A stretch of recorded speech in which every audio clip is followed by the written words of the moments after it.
Hello আসতেছে। প্রিয় দর্শক, AZ24 নিউজ থেকে আমি মুহতাসিম। আমরা এই মুহূর্তে উত্তরার আজমপুর এলাকায় আছি, যেখানে ছাত্রদের রাস্তায় তারা তাদের আন্দোলন নিয়ে তারা রাস্তায় সমবেত হয়েছে এবং ঠিক এই মুহূর্তে আমরা দেখছি পুলিশের পুলিশ থেকে টিয়ার সেল, অসংখ্য টিয়ার সেল এবং সাউন্ড গ্রেনেড, ফাঁকা রাবার বুলেট ছোড়া হচ্ছে।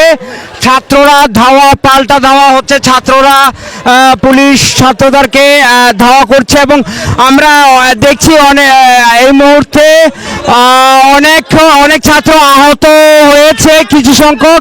এবং আপনার কি হয়েছে? অনবরত টিএসএল মারছে, আমার গায়ে মারছে এ পর্যন্ত 2 বার ছিটাগুলি মারছে রাবার বুলেট আর কি। এরপরে আমার চোখের সামনে প্রায় একেবারে না হলো 50 জনের উপর আমার সামনে হাসপাতালে ভর্তি করানো হয়েছে।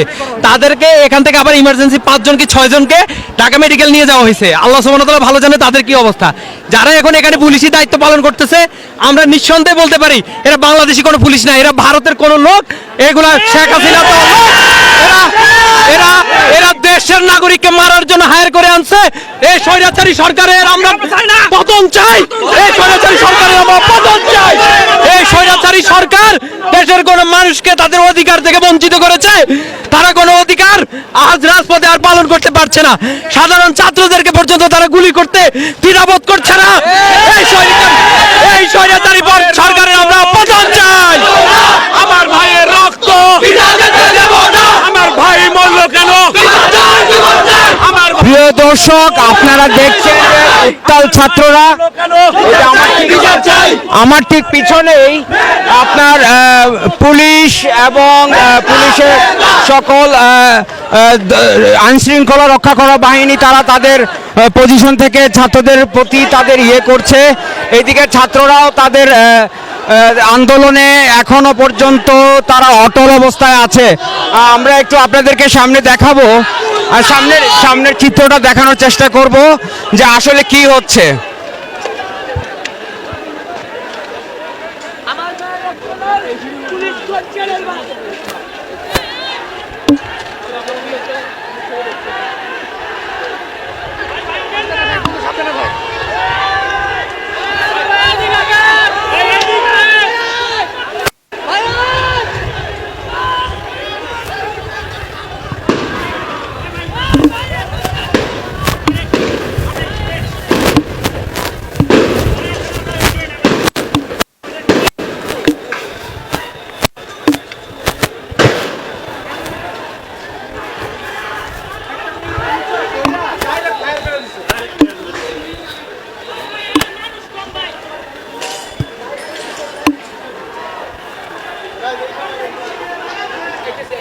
সামনে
শুরু হয়ে গেছে।